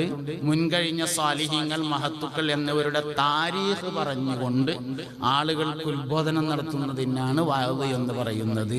ഒരു വിഷയം നമ്മുടെ കൽബിൽ ഉറക്കണമെങ്കിൽ അതിന്റെ പിന്നിലെ താരീഖ് ഉറക്കണം. വെള്ളിയാഴ്ചയുടെ പ്രത്യേകത എന്താണെന്ന് മുത്തുനബി സല്ലല്ലാഹു അലൈഹി വസല്ലമയോട് ചോദിച്ചപ്പോൾ പറഞ്ഞു, അന്ന് ആദം നബി അലൈഹി ഇസ്ലാമിനെ പടച്ച ദിവസമാണ്. അപ്പോൾ തിങ്കളാഴ്ചയുടെ പ്രത്യേകത എന്താണ് എന്ന് ചോദിച്ചാൽ പറഞ്ഞു, ഫീഹി ഉലിത്തു, അന്ന് ഞാൻ ജനിച്ച ദിവസമാകുന്നു. ഒരു സംഗതി ഉറക്കുക അതിന്റെ പിന്നിലെ താരീഖ് ഉറക്കുമ്പോഴാണ്. ഉദ്ഹിയ്യത്ത് തന്നെ എടുത്തോളി ഉദാഹരണം. നമ്മളൊക്കെ നാടുകളിൽ പോത്തിനറക്കലുണ്ട്. പോത്തിനറക്കുക എന്ന് പറഞ്ഞാൽ പിന്നെ 4 കാര്യങ്ങളാണ് പോത്തിനറക്കാൻ വേണ്ടത്. ഒന്ന്, നല്ലൊരു പോത്തും കുട്ടി വേണം, പിന്നെ നല്ല മൂർച്ചുള്ളൊരു കത്തി വേണം, പിന്നെ അറക്കാൻ പറ്റുന്നൊരു മല്ലാക്ക വേണം, പിന്നെ പിടിച്ചു തരാൻ പറ്റിയ നല്ല മുടുക്കുള്ള 4 ആൾക്കാരും വേണം. 4നാണ് പോത്തിനറക്കാൻ വേണ്ടത്. ഇതേ 4 സാധനമാണ് ഉദയ്യത്തിന് അറക്കാനും വേണ്ടത്. നല്ല ഉദയ്യത്തിന് പറ്റുന്ന ഒരു മൃഗം വേണം, പിന്നെ നല്ല മൂർച്ചുള്ള ഒരു കത്തി വേണം, അറക്കാൻ പറ്റിയ ഒരാൾ വേണം, പിടിച്ചു തരാൻ പറ്റിയ ആൾക്കാരും വേണം. രണ്ടിനും ഒന്ന് തന്നെയാണ്. വെള്ളിയാഴ്ചത്തെ പോത്തിനറവും ഉദയ്യത്തിന്റെ അറവിനും വേണ്ട സാധനങ്ങൾ ഒന്നാണ്. രണ്ടും തമ്മിൽ വേർതിരിയുന്നത് എവിടെയാണ്? ഇബ്രാഹിം അലൈഹിസ്സലാം ഇസ്മായിൽ അലൈഹിസ്സലാമിനെ അറുക്കാൻ വേണ്ടി കൊണ്ടുപോയ താരീഖ് ഉറക്കുന്നിടത്താണ് രണ്ടും തമ്മിൽ വേർതിരിയുന്നത്. ഈ താരീഖുകൾ കൽബിലുറപ്പിക്കാൻ നമുക്ക് കഴിയാന്നുള്ളതാണ്. സത്യത്തിൽ താരീഖ് നമുക്ക് മാത്രമേ ഉള്ളൂ, വേറെ ആർക്കും ഉണ്ടാവില്ലല്ലോ. നമ്മൾ സമസ്ത കേരള ജമിയത്തുൽ ഉലമ പറയുമ്പോൾ എന്ത് പറയും? വരക്കൽ മുല്ലക്കോയ തങ്ങൾ വാപ്പാന്റെ അവിടെ നിന്ന് പറയും, ജമാഅത്തേര് പുതിയ തീരുമാനം അവരുടെ സ്ഥാപന ചരിത്രം ഇനി പറയരുത് എന്നാണ്. നിങ്ങൾ കേട്ടിട്ടുണ്ടാവുമല്ലോ. ഇനി പറയരുത് എന്നാണ്. കാരണം അത് പ്രശ്നമാണ് എന്നുള്ളതാണ്. വഹാബികൾ റഷീദ് റിളയുടെയോ മുഹമ്മദ് അബ്ദയുടെയോ ഒന്നും താരീഖ് പറയില്ല. കാരണം അത് പറഞ്ഞാൽ പ്രശ്നമാവും എന്നുള്ളതാണ്. നമുക്ക് അങ്ങനെയല്ല. നമുക്ക് നമ്മളെ ആൾക്കാർ താരീഖ് പറയാൻ കഴിയും എന്നുള്ളത് തന്നെയാണ് നമ്മളൊരു പ്രത്യേകത. സുന്നത്തി ജമാഅത്തിന്റെ ആളുകളൊക്കെ പരിശോധിച്ച് നോക്കിയാൽ നമുക്ക് നമ്മുടെ എല്ലാ മുൻകഴിഞ്ഞ ആളുകളുടെയും കണ്ണിത്തുസ്താനൊക്കെ പറയുകയാണെങ്കിൽ നമുക്ക് എത്രങ്ങാനും പറയാണ്ട്. ശംസുൽ ഉലമാ റഹിമഹുല്ലയെ പറയുമ്പോൾ നമുക്ക് എത്രങ്ങാനും പറയാണ്ട്. അത് പറയാനായിട്ട് നമ്മൾ ഒരു ദിവസം പരിപാടി തന്നെ നടത്തും. ശംസുൽ ഉലമയുടെ മനാഖിബ് പറയാനായിട്ട് ശംസുൽ ഉലമാ അനുസ്മരണം എന്ന് പറഞ്ഞിട്ട് ഒരു ദിവസത്തെ പരിപാടി നടത്തിയിട്ട് കുറെ ആൾക്കാർ വന്ന് എല്ലാവരും പറഞ്ഞാലും തീരായിട്ട് അവസാനം നമ്മൾ സോവനിയർ ആക്കിയിട്ട് ഇറക്കുകയും ചെയ്യും. മറ്റവർക്ക് ഇല്ല എന്നുള്ളത് തന്നെയാണ്. അപ്പൊ നമ്മൾ മറ്റുള്ളവരിൽ നിന്ന് വേർതിരിയുന്നത് ഈ താരീഖിലാണ് എന്ന് മനസ്സിലാക്കണം. അങ്ങനെ ആ താരീഖിനെ നമുക്ക് അടുത്ത തലമുറയിലേക്ക് പകർന്നു കൊടുക്കാൻ വേണ്ടി സാധ്യമാവുകയും വേണം. ശരിയായ റൂട്ടിനെതിരെ സംസാരിച്ചുകൊണ്ടിരിക്കുന്ന ജൂതന്മാര്, ക്രിസ്ത്യാനികള്, യുക്തിവാദികൾ, നിരീശ്വരവാദികൾ, ലിബറലിസ്റ്റുകൾ എല്ലാവരും ഒരു അസ്ലിൽ ഒരുമിക്കുന്നത് കാണും. മുഹമ്മദ് നബിയോടുള്ള താല്പര്യക്കുറവ് സല്ലല്ലാഹു അലൈഹി വസല്ലം. എല്ലാവരും ഹക്കിനെതിരെ സംസാരിക്കുന്ന എല്ലാവരും ഒരു അസ്ലിൽ ഒരുമിക്കും. അത് മുഹമ്മദ് നബി സല്ലല്ലാഹു അലൈഹി വസല്ലമയോടുള്ള താല്പര്യക്കുറവിലാണ്. ഉമർ ഉസ്താദിന്റെ പ്രസംഗത്തിൽ പറഞ്ഞു, ഈമാൻ കൂടുകയും ഈമാൻ ചുരുങ്ങുകയും ഈമാൻ പുതിയതാവുകയും ഈമാൻ പഴയതാവുകയും ഒക്കെ ചെയ്യും. അൽ കഹ്ഫിൽ പറഞ്ഞിട്ടുണ്ടല്ലോ, അൽ കഹ്ഫുകാരെ വിട്ട് പറഞ്ഞുകൊടുത്ത് വസിദ്നാഹും ഹുദാ, അവർക്ക് ഞാൻ ഹുദയെ വർദ്ധിപ്പിച്ചു. കൂടുന്ന ഏത് സാധനവും ചുരുങ്ങും. നമ്മളൊക്കെ നാട്ടിലാരെങ്കിലും മരിച്ചാൽ വെള്ളിയാഴ്ച ജുമേന്റെ ശേഷം ഇമാമ് ദിക്റ് ചൊല്ലണേന്റെ മുന്നേ പറയും, ജദ്ദിദു ഈമാനക്കും വനവ്വിറു ഖുലൂബക്കും. ജദീദാകുന്ന ഏത് സാധനവും ഖദീമാവും. അപ്പോൾ ഈമാൻ പഴയതാകും, ഈമാൻ പുതിയതാകും, ഈമാൻ കൂടും, ഈമാൻ കുറയും. എപ്പോഴാ പുതിയതാകുക, എപ്പോഴാ പഴയതാകുക, എപ്പോഴാ കൂടുക, എപ്പോഴാ കുറയുക? മുഹമ്മദ് നബിയോടുള്ള സല്ലല്ലാഹു അലൈഹി വസല്ലമയോടുള്ള താല്പര്യത്തിനനുസരിച്ചാണ് ഈമാൻ പുതിയതാകുന്നതും ഈമാൻ വർദ്ധിക്കുന്നതും ഈമാൻ കൂടി വരുന്നതും അല്ല. അതുകൊണ്ട് നമ്മുടെ ഉമ്മത്തിന് മുസ്തഫ നബി സല്ലല്ലാഹു അലൈഹി വസല്ലമയോടുള്ള താല്പര്യത്തെ പകർന്നു കൊടുക്കാൻ നമുക്ക് സാധ്യമാവണം. അവിടെയാണ് യഥാർത്ഥത്തിൽ ഈമാൻ സ്ഥിരപ്പെടുന്നത് എന്ന് മനസ്സിലാക്കുക. എല്ലാവരും വ്യത്യസ്തമായി വരുന്നത് അവിടെയാണ്. കുറച്ച് മൂന്നാൾക്കാർ ഒരു ദിവസം ഇങ്ങനെ നല്ല തുണിക്കുപ്പായൊക്കെ എടുത്തിട്ട്, കുറച്ച് നീളമുള്ള തുണിക്കുപ്പായൊക്കെ ഇട്ടിട്ട് തൊപ്പിയൊക്കെ ഇട്ടിട്ട് പെരേക്ക് വന്നു. ഒരു പിന്നെ ദൂരസ്കാരം കഴിഞ്ഞിട്ട് അവ വന്നിട്ട് അസ്സലാമു അലൈക്കും എന്ന് പറഞ്ഞു. വലൈക്കും അസ്സലാം എന്ന് പറഞ്ഞു. ഞങ്ങളൊരു നസീഹത്ത് ചെയ്യാൻ വേണ്ടി വന്നതാണ് പറഞ്ഞു. മനസ്സിലായിട്ടുണ്ടാവും, കുറച്ച് നീളമുള്ള കുപ്പായൊക്കെ ഇട്ടിട്ട് അങ്ങനെ വന്നാണ്ട്. അപ്പം എന്നാൽ ആയിക്കോട്ടെ പറഞ്ഞു. ഞാൻ ഇങ്ങനെ നസീഹത്ത് കേൾക്കാതിരിക്കുമ്പോൾ അങ്ങനെ നല്ലവർക്ക് ഇരുന്നൊടുത്ത്. അപ്പോൾ ഇതിലെന്തോ ഒരു പന്തികേടുണ്ട് എന്ന് തോന്നിയപ്പോൾ പറഞ്ഞു, അല്ല ഞങ്ങൾ നിങ്ങളുടെ അടുത്ത് നിന്ന് ഒരു നസീഹത്ത് ഇങ്ങോട്ട് കേൾക്കാൻ വേണ്ടി വന്നതാണ്. എന്നാ പിന്നെ അങ്ങനെ ആയിക്കോട്ടെ പറഞ്ഞു. പിന്നെ ഏതായാലും കിട്ടിയ ചാൻസ് അല്ലേ എന്ന നിലയിൽ ഞാൻ പറഞ്ഞു, മുത്തുനബിനെ നല്ലോണം സ്നേഹിക്കണം എന്ന് പറഞ്ഞു. അപ്പോൾ പറഞ്ഞു, അത് വേണ്ട തന്നെ, നല്ല നസീഹത്തായി, എന്നാൽ പിന്നെ പോകുക എന്ന് പറഞ്ഞാണ്ട് പോകാൻ വേണ്ടി നീച്ചപ്പോൾ ഞാൻ വീണ്ടും പറഞ്ഞു, മുത്തുനബിനെ സല്ലല്ലാഹു അലൈഹി വസല്ലമയെ നല്ലോണം സ്നേഹിക്കണം എന്ന് വീണ്ടും പറഞ്ഞു. അത് വേണ്ട തന്നെയാണ് പറഞ്ഞു. അപ്പോൾ ഞാനൊരു ചോദ്യം ചോദിച്ചു, അല്ല നിങ്ങൾക്ക് നബിമാര് തെറ്റ് ചെയ്യുമെന്ന അഭിപ്രായം ഉണ്ടോ എന്ന് ചോദിച്ചു. അപ്പൊ അതിലൊരാൾ പറഞ്ഞു, അത് ചെയ്യൂ, ഓരോ മനുഷ്യന്മാരനല്ലേ, ഒരു ചെയ്യുമല്ലോ പറഞ്ഞു. ഞമ്മളെ നബിയോ എന്ന് ചോദിച്ചു. ഞമ്മളെ നബിയും ചെയ്യും എന്ന് പറഞ്ഞു. നിങ്ങൾ ഒന്ന് പറഞ്ഞാണ് പറഞ്ഞപ്പോൾ അതിലൊരാൾ ഒന്ന് എന്ന് പറഞ്ഞപ്പോൾ ഞാൻ പറഞ്ഞു, നിൽക്കട്ടെ, നിങ്ങൾക്ക് ഒന്ന് എണ്ണാൻ കിട്ടിയില്ല, എനിക്കതും കിട്ടൂല. തെറ്റുള്ള മുത്തുനബിന്റെ സല്ലല്ലാഹു അലൈഹി വസല്ലമയുടെ തെറ്റ് നീ പറയണ്ടല്ലോ, എണ്ണിയാ മതിയല്ലോ. ഒന്ന് എണ്ണിയില്ലേ, നിങ്ങൾക്ക് ഒന്ന് എണ്ണാൻ കിട്ടിയല്ലോ, എനിക്കതും കിട്ടൂല. ഞാനും നിങ്ങളും വ്യത്യാസപ്പെടുന്നത് ഈ കാര്യത്തിൽ തന്നെയാണ് എന്ന് പറഞ്ഞു. യഥാർത്ഥത്തിൽ വിദേഹത്തിന്റെ കസ്ലി മുഹമ്മദ് നബിയോടുള്ള താല്പര്യക്കുറവാണ് സല്ലല്ലാഹു അലൈഹി വസല്ലം. അഹ്ലുസുന്നത്തി വൽ ജമാഅ വ്യത്യാസപ്പെടുന്നതും അവിടെയാണ് എന്ന് നമ്മൾ മനസ്സിലാക്കണം. എന്നാൽ ഈ വ്യത്യാസങ്ങളൊന്നും നമ്മൾ ഇതേമാതിരി പറഞ്ഞു കൊടുത്തിട്ട് കാര്യമില്ല. നമ്മളൊരു ജമാഅത്തേരനെ കണ്ടു, പിന്നെ പള്ളിയൊക്കെ നിൽക്കാൻ വേണ്ടി വന്നൊരു ജമാഅത്തേരം. അപ്പൊ നമ്മൾ അനക്ക് നബിനോട് താല്പര്യമില്ലാത്തതാണുള്ള കുഴപ്പമെന്ന് പറഞ്ഞാൽ ഓൻ സമ്മതിക്കൊന്നുമില്ല. കുഴപ്പം എന്താന്ന് വൈദ്യനാണ് അറിയേണ്ടത്, അല്ലാതെ രോഗിക്കല്ല. ഡോക്ടർക്ക് അറിയണം എന്താ അവന്റെ കുഴപ്പം. മുഹമ്മദ് നബി സല്ലല്ലാഹു അലൈഹി വസല്ലമ ഖൽബിക്കണ്ട് കയറിയാൽ സുന്നിയല്ലാതെ ആകാൻ കഴിയൂല എന്നുള്ളതാണ്. അതുകൊണ്ട് അത് ഖൽബിലേക്ക് കയറ്റി കൊടുക്കാൻ നമുക്ക് സാധ്യമായിരിക്കണം. വരും കാലഘട്ടങ്ങളിൽ ഉണ്ടായേക്കാവുന്ന എല്ലാ സംശയങ്ങളും നബി തങ്ങളിലേക്കാണ് മടങ്ങുക സല്ലല്ലാഹു അലൈഹി വസല്ലം. ഇങ്ങനെ പറഞ്ഞാലാണ് അത് വേഗം മനസ്സിലാകുക. ഫളായിലുകൾ മുഴുവനും നബി സല്ലല്ലാഹു അലൈഹി വസല്ലമയിലേക്ക് മടങ്ങും. അതിനാൽ ആക്ഷേപങ്ങൾ മുഴുവനും നബിയിലേക്ക് മടങ്ങും. എല്ലാ ഫളായിലും നബിയുമായി ബന്ധപ്പെട്ടതാണ്. വെള്ളിയാഴ്ചക്ക് പ്രത്യേകത ഉണ്ട്, എന്തേ? മുഹമ്മദ് നബിക്ക് പ്രത്യേകത ഉണ്ട് സല്ലല്ലാഹു അലൈഹി വസല്ലം. തിങ്കളാഴ്ചക്ക് പ്രത്യേകത ഉണ്ട്, എന്തേ? മുഹമ്മദ് നബിക്ക് പ്രത്യേകത ഉണ്ട്. റമളാൻ മാസത്തിന് പ്രത്യേകത ഉണ്ട്. റമളാൻ മാസം നൂഹ് നബിക്കുണ്ടല്ലോ. മുഹറം, സഫർ, റബീഉൽ അവ്വൽ, റബീഉൽ ആഖിർ ആദം നബി മുതലുള്ളതാണ്. മുഹറം മാസം നൂഹ് നബിക്കുണ്ട്. മുഹറം മാസത്തിന്റെ റമളാൻ മാസം നൂഹ് നബിക്കുണ്ട്. റമളാൻ മാസത്തിന്റെ ഫളായിൽ നമുക്ക് മാത്രമുള്ളതാണ്. റമളാൻ മാസത്തിന്റെ പ്രത്യേകത ആ മാസത്തിൽ ഖുർആൻ ഇറങ്ങി എന്നുള്ളതല്ലേ. ഖുർആൻ മുഹമ്മദ് നബിക്ക് ഇറങ്ങിയതാണല്ലോ സല്ലല്ലാഹു അലൈഹി വസല്ലം. ഫളായിലുകൾ മുഴുവനും മുഹമ്മദ് നബിയിലേക്കാണ് മടങ്ങുക സല്ലല്ലാഹു അലൈഹി വസല്ലം. ലോകത്ത് എന്തെല്ലാം ലൈലത്തുൽ ഖദ്ർ ഏറ്റവും പ്രധാനപ്പെട്ടതാണ്. എന്താ കാരണം? മുഹമ്മദ് നബിക്ക് ഫളലുണ്ട് എന്നുള്ളതാണ്. ലൈലത്തുൽ ഖദ്ർ മറ്റാർക്കുമില്ല.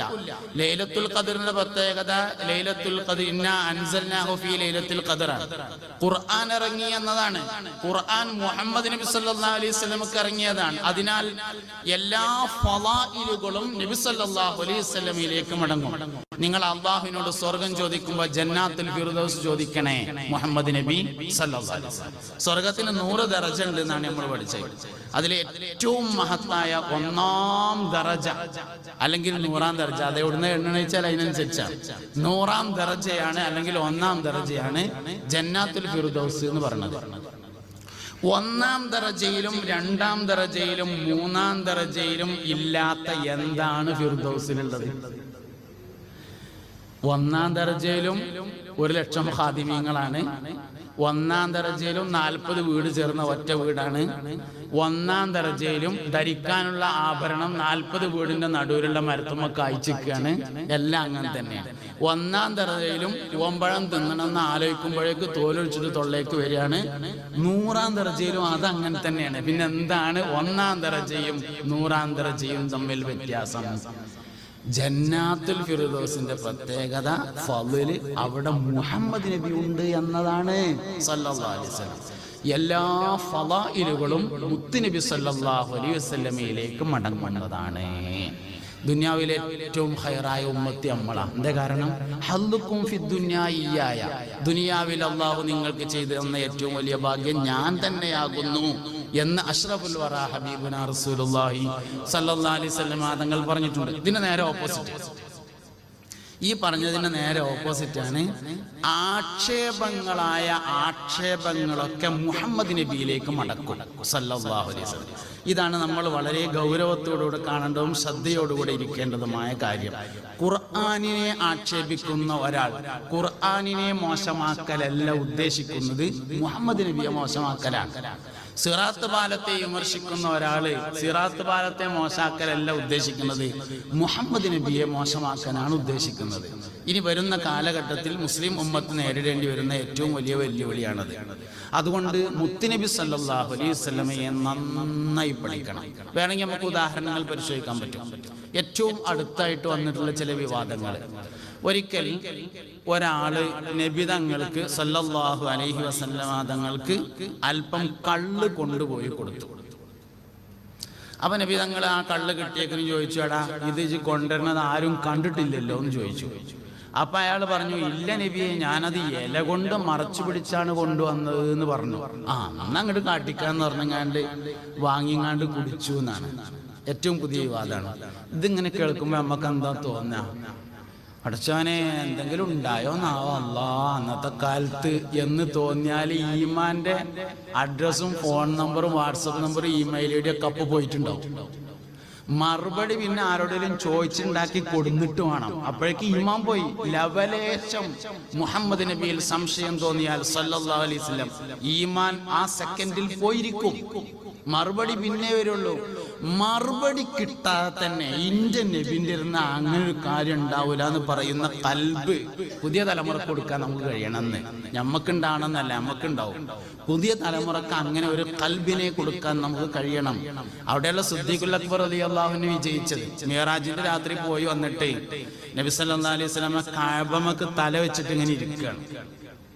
അപ്പൊ ഈ ഇരുത്ത അബൂജഹൽ കണ്ടു ലഅനത്തുല്ലാഹി. അബൂജഹൽ ചെന്നിട്ട് ചോദിച്ചു, മുഹമ്മദെ പുതിയ വല്ല വിവരം ഉണ്ടോ എന്ന് ചോദിച്ചു. ആ ഉണ്ട് പറഞ്ഞു. എന്താന്ന് ചോദിച്ചു, ഇന്നലെ രാത്രി ഞാൻ ഉറങ്ങണോടത്തുനിന്ന് മസ്ജിദുൽ ഹറാമിലേക്ക്, അവിടുന്ന് ബൈത്തുൽ മുഖദ്ദസിലേക്ക്, അവിടുന്ന് ആകാശങ്ങൾ കയറി അള്ളാഹുവിനെ കണ്ട് വർത്താനൊക്കെ പറഞ്ഞ് പോരുന്ന വഴിക്ക് മൂസാ നബിനെ കണ്ട് അങ്ങോട്ട് തന്നെ പോയി. നേരം വെളുത്തപ്പോത്തിന് ഞാൻ മക്കത്തന്നെ എത്തി എന്ന് പറഞ്ഞപ്പോൾ അബൂജഹൽ ഒരു ചിരിയാണ് ചിരിച്ചു.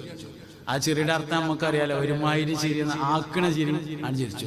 എന്നിട്ട് ഓൻ്റെ ആൾക്കാരെ കൊണ്ട് വിളിച്ചു, എല്ലാവരും മണ്ടിയരിടാം, സംഗതി ഒരു പ്രത്യേക വിടൽസ് നിന്ന് ഇറങ്ങിയിട്ടുണ്ട്, എല്ലാവരും പെയ്യെന്ന് പറഞ്ഞാണ്ട് അങ്ങനെ എല്ലാവരും വിളിച്ചെടുത്തിട്ട് പറഞ്ഞു, ഇന്നലെ രാത്രി ഉറങ്ങുന്നിടത്തുനിന്ന് മുഹമ്മദ് നമ്മളൊരു 10-40 ദിവസമൊക്കെ കുതിരപ്പുറത്ത് സഞ്ചരിച്ചാൽ മാത്രം എത്തുന്ന ബൈത്തുൽ മുഖദ്ദസിലാണ് പോയിട്ട് അവിടുന്ന് 7 ആകാശങ്ങൾ കയറി ഓൻ്റെ അള്ളാനൊക്കെ കണ്ട് നേരിട്ട് വർത്താനൊക്കെ പറഞ്ഞ് പോരുന്നവയ്ക്ക് മൂസാ നബിനെ കണ്ട് അങ്ങോട്ട് പോയി ഇങ്ങോട്ട് പോയി അങ്ങോട്ട് പോയി ഇങ്ങോട്ട് പോയി അങ്ങനെ കൂടി നേരം വെളുത്തപ്പോൾ അതിന് കിടക്കപ്പായിലെത്തിയെന്ന പറഞ്ഞെന്ന് പറഞ്ഞുകൊണ്ട് ആ ചിരി രണ്ടാമവും ചിരിച്ചപ്പോ അബൂബക്കർ സിദ്ദീഖ് റളിയല്ലാഹു അൻഹു ദൂരെ അങ്ങനെ ഒഴിഞ്ഞിരിക്കുന്നുണ്ട്. മൂപ്പര് അടുത്ത് നിന്നിട്ട് ചോദിച്ചു, എന്താ പ്രശ്നം എന്ന് ചോദിച്ചു. അലി ചോദിച്ചു, ഒന്നും അറിഞ്ഞില്ല ചോദിച്ചു. ഇല്ല, ഞാൻ ഒന്നും അറിഞ്ഞിട്ടില്ല പറഞ്ഞു. ഇന്നത്തെ അല്ലേ കേൾക്കണ്ട് പറഞ്ഞു. എന്തേന്ന് ചോദിച്ചു. അലി വിവരങ്ങൾ പറഞ്ഞു, ഇന്നലെ രാത്രി ഇങ്ങനെയൊക്കെ സംഭവിച്ചു എന്ന് പറഞ്ഞപ്പോൾ ഒറ്റ ചോദ്യമാണ്, ഇതിന്റെ നബി പറഞ്ഞ തന്നെയാണോ സല്ലല്ലാഹു അലൈഹി വസല്ലം? പറഞ്ഞ തന്നെയാണ്. ഉറപ്പായിട്ടും പറഞ്ഞ തന്നെയാണോ? ഉറപ്പായിട്ടും പറഞ്ഞതാണ്. എന്നാൽ അബൂബക്കർ അത് വിശ്വസിച്ചിരിക്കുന്നു എന്ന് പറഞ്ഞു. ഇങ്ങനെ നിബിധങ്ങളാണ് സെറ്റ് ചെയ്ത് കൊടുക്കാൻ നമുക്ക് കഴിഞ്ഞാലേ ആൾക്കാർ സുന്നികളെ ആവുള്ളൂ.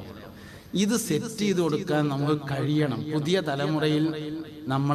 തലമുറ നമ്മളെയാണ് പ്രതീക്ഷിക്കുന്നത്. പുതിയ തലമുറക്ക് മുസ്തഫ നബി സല്ലല്ലാഹു അലൈഹി വസല്ലം തങ്ങളെ ഈ തരത്തിൽ സെറ്റ് ചെയ്ത് കൊടുക്കാൻ കഴിഞ്ഞാൽ അവരുടെ ഈമാനിന് അളക്കാൻ പറ്റൂല. ഇത് ചെയ്തിട്ടില്ലെങ്കിൽ പറ്റും. ഇതെങ്ങനെ കഴിയാം? ഒരു 5-6 ചോദ്യങ്ങൾക്ക് ഉത്തരം കിട്ടിയാൽ 6ാമത്തെ ചോദ്യം തരുമ്പോൾ തന്നെ ഓൻ്റെ കൽബ് പറയും, ഉത്തരം ഉണ്ടാവും, എനിക്കറിയായിട്ടേക്കാരം. അതിന് പകരം ചോദ്യം വരുമ്പോൾ നമ്മൾ മറുപടി പറയാതിരിക്കുകയും വിമർശിക്കുകയും ചെയ്യുന്ന രീതി തുടരുന്നു.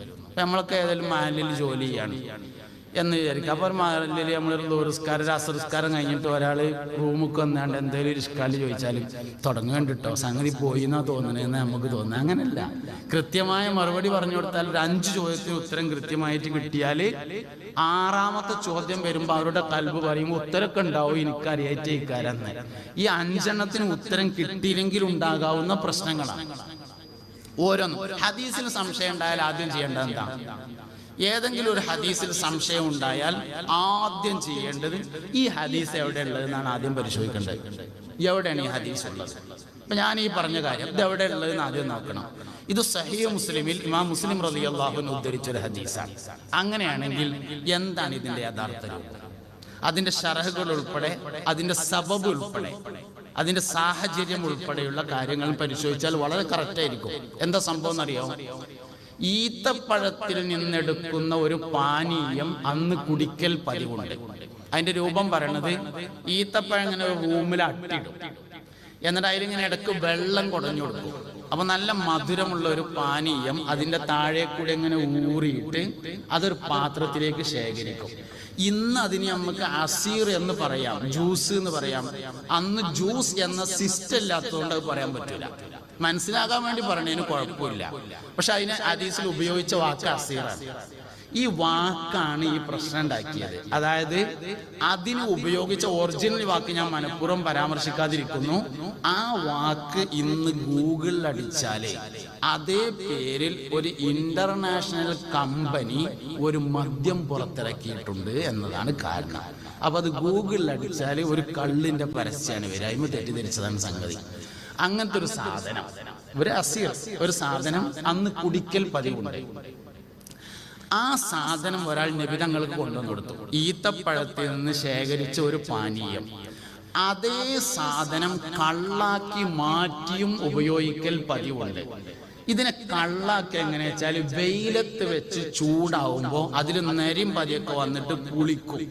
അങ്ങനെ പുളിച്ച് കേട് വന്നത് കള്ളായി മാറും. ഈ സാധനം കിട്ടിയപ്പോൾ മുത്തുനബി സല്ലല്ലാഹു അലൈഹി വസല്ലം അയാളോട് ചോദിച്ചു, സഹോദരാ, ഇത് വെയിൽ കൊണ്ടിട്ടില്ലല്ലോ എന്നാണ് ചോദിച്ചത്. അപ്പോൾ അദ്ദേഹം പറഞ്ഞു, ഇല്ല നബിയെ, ഞാൻ അത് ഇല കൊണ്ട് മറച്ചു പിടിച്ചായിരുന്നു കൊണ്ടുവന്നത് എന്ന് പറഞ്ഞപ്പോൾ കള്ളായി മാറിയിട്ടില്ലെന്ന് ഉറപ്പുവരുത്തിയിട്ട് കുടിച്ചു എന്നുള്ള സംഭവത്തെ നേരെ വഴിതെറ്റിച്ചതാണ്. ഏത് ഹദീസിൽ സംശയം തോന്നിയാലും അതേ ഹദീസ് തന്നെ ആയിക്കെന്ന് പഠിക്കണം. അതിന്റെ സബബ് ഉൾപ്പെടെയുള്ള അതിന്റെ സനദ് ഉൾപ്പെടെയുള്ള കാര്യങ്ങൾ ആദിക്കെന്ന് പഠിക്കുകയാണ് വേണ്ടത്. അപ്പോൾ ആ സംശയം തീർന്നു പോകും. ഇങ്ങനെ ഒരുപാട് സാധനങ്ങൾ വരുന്ന സംശയമൊക്കെ നബി തങ്ങളെ കുറിച്ചായിരിക്കും സല്ലല്ലാഹു അലൈഹി വസല്ലം. ഒരു ഉദാഹരണം കൂടി വേണമെങ്കിൽ പറയാൻ പറ്റും. ഫേസ്ബുക്കിലൊക്കെ ഈ അടുത്ത് കാണാൻ തുടങ്ങിയിട്ടുള്ള ഒരു സംഭവമാണ്. ഒരിക്കൽ നബി സല്ലല്ലാഹു അലൈഹി വസല്ലമയും സഹാബത്തിൽ നിന്ന് പ്രധാനികളും കൂടി ഒരു ഈത്തപ്പനത്തോട്ടത്തിൽ ചെന്നു. അപ്പോൾ നല്ല സുന്ദരിയായ ഒരു പെൺകുട്ടി അവിടെ നിൽക്കുന്നുണ്ടായിരുന്നു. ഈ പെൺകുട്ടി നബിനെ കണ്ടപ്പോൾ പറഞ്ഞു, ഒരാട്ടിടയന്റെ കൂടെ ശയ്യയിൽ പങ്കിടാൻ, ഒരാട്ടിടയന്റെ കൂടെ കിടന്നുറങ്ങാൻ എനിക്ക് താല്പര്യമില്ലെന്ന് പറഞ്ഞു.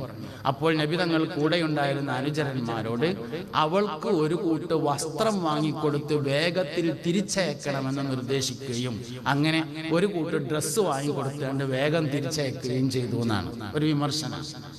ഇതേമാതിരി നേരത്തെ പറഞ്ഞ അതേമാതിരിയാണ്. ഇത് കേൾക്കുമ്പോൾ നമ്മൾക്ക് എങ്ങാനും പഠിച്ചോനെ അന്നത്തെ കാലത്ത് അങ്ങനെയിട്ട് ഉണ്ടായോന്നാവോ എന്ന് തോന്നിയ സംഗതി പ്രശ്നമായി. അതിന് പകരം നമ്മൾ എന്ത് ചെയ്യണം? ഇങ്ങനൊരു സംഭവം അവിടെയാണ് പറഞ്ഞിട്ടുള്ളത്.